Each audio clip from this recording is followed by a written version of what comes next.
Bonjour, c'est Bip. Aujourd'hui, sur mon tuto Sunlight, je vais t'apprendre comment faire des affectations MIDI. Mais avant que je te montre, n'oublie surtout pas de t'abonner à ma chaîne. Non, Sion, allez, on va le continuer un tout petit peu. Alors, regarde, pour faire des affectations MIDI sur Sunlight, c'est génial. Tu cliques sur ton bouton, tu lui dis lié à la console, hop, tu lui dis je veux activer mon bouton.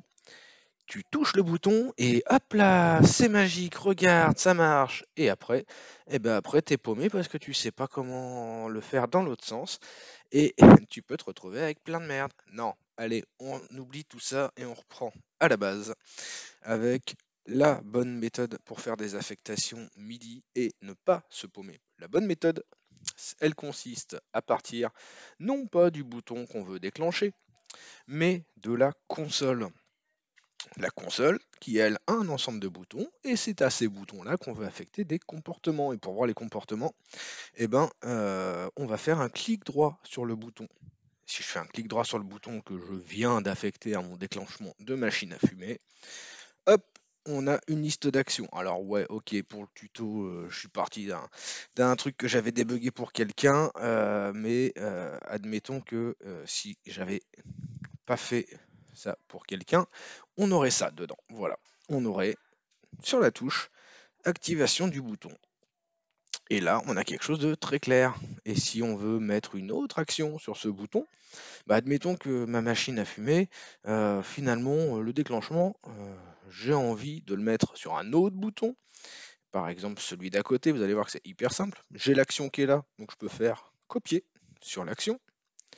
Je vais faire un clic droit sur ce bouton-là. Ce bouton-là, on va imaginer qu'il était vide. Et derrière, on va faire coller.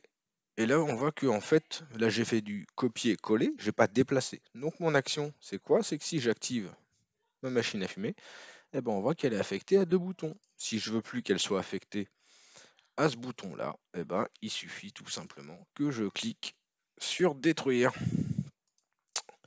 Voilà. Maintenant, ce qu'on voit, c'est que si j'appuie, enfin là j'ai désaffecté, si j'appuie, là ça fonctionne. Si je rappuie, ça se désactive. Donc, si je veux que finalement, lorsque j'appuie sur le bouton, ça envoie, et lorsque je relâche le bouton, ça n'envoie plus, il y a une option dans l'activation qui est mode fugitif. Si j'active le mode fugitif, ça fait que quand j'appuie mon bouton, oui, si je prends le bon, c'est mieux. Quand j'appuie, ça active le bouton, et lorsque je relâche, ça relâche le bouton. Alors ça marche. Ça va marcher en décorrélation avec ces boutons-là, parce que ces boutons-là, en fait, sur les Akai, ce sont des bascules. Et sur la PC Mini, c'est la même chose. Moi, je conseille d'utiliser les boutons en bas pour mettre du fugitif. Alors, autre question qu'il y avait, c'est j'ai un chenillard et je voudrais régler la vitesse de mon chenillard. Là, on va faire un truc encore plus sympa que juste régler la vitesse du chenillard. On va déclencher le chenillard et régler le chenillard avec, admettons, ce fader.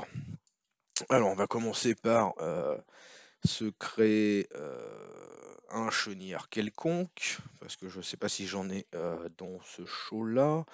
De toute façon, je vais le créer, c'est pas le temps que ça prend. Allez, allons-y. Bouton, nouveau cycle, chenillard. Hop, chenillard, on va le créer en totalité, donc je le crée vide. On va sélectionner nos équipements. Hop, je prends les 4. Je passe dans l'éditeur de canal et le chenillard, on va dire que c'est un chenillard sur le dimmer. J'allume mes équipements chacun leur tour. On va faire simple. Donc c'est du pilotage de type EasyTime qui va se faire sur le dimmer. Hop, voilà, EasyTime, dimmer. Je suis là. Je veux claquer un chenillard. Je dis que la valeur active, c'est le dimmer à fond. La valeur inactive, c'est le dimmer à 0. Et je valide. Hop, là, mon chenillard est présent. On va le vérifier en affichant les niveaux des MX en haut. En haut. C'est parce qu'ils sont pas placés au bon endroit, mais hop, et on va aller voir les M-spots tout de suite 3. C'est plus pratique quand on change de page, il se met au bon endroit. Voilà, on va les allumer, leur donner une couleur. Pourquoi est-ce que j'ai rien qui sort en valeur? Oh, là, j'ai une blague. Tiens, ça c'est marrant, j'ai aucun niveau DMX qui sort, je ne sais pas pourquoi. Si, ça y est. Voilà, donc là, on a notre chenillard. On voit bien que sur le dimmer, ok, ça passe de l'un à l'autre. Et le but, c'est de contrôler sa vitesse. Pour contrôler la vitesse dans le logiciel, c'est un clic droit avec Shift, clic droit, afficher les faders de vitesse. Et si j'augmente, on voit que mon chenillard passe de plus en plus vite. Donc, c'est bien l'effet voulu. Maintenant, ce chenillard-là, on veut l'affecter à notre bouton. Alors, comment on va faire ça? On va réafficher notre console. Hop, je réaffiche ma console. Ici, je prends le bouton qui m'intéresse, je fais un clic droit dessus. Toc, je supprime l'action qui existait déjà dessus. C'était, voilà. J'ai donc déjà l'avantage, clic droit, je vois, voilà, mon truc est vide, je peux l'utiliser. Qu'est-ce que je veux faire? Eh ben, je vais dans l'onglet Live. Je clique sur l'étoile pour créer une nouvelle action. La première chose qui m'intéresse, c'est bouton, activation du bouton. Je veux activer quoi? Je veux activer le bouton chenillard de la page MSpot. Donc, je décoche page sélectionnée, sinon c'est la page courante qui va être concernée. Moi, je veux lui dire non, non, c'est celui des MSpot, donc je lui donne la page. Je décoche bouton sélectionné, sinon c'est le bouton sélectionné dans la page MSpot qui serait concerné. Moi, je veux que ce soit le bouton chenillard. Je clique sur les 3 petits points. Je repère mon chenillard et je vais lui dire, là ici, c'est la plage de déclenchement. Si je le laisse comme ça veut dire que tant que j'aurai pas dépassé la moitié du fader, ça sera éteint. Quand j'aurai dépassé la moitié du fader, ça sera allumé. Moi, je lui dis non. Je veux que tu sois éteint entre 0 et 7, pour me laisser une petite marge. Et tu t'allumes entre 7 et 127. Hop, première vérification, je fais mon affectation, je bouge mon bouton. Et on voit bien que là, en bas, il est éteint.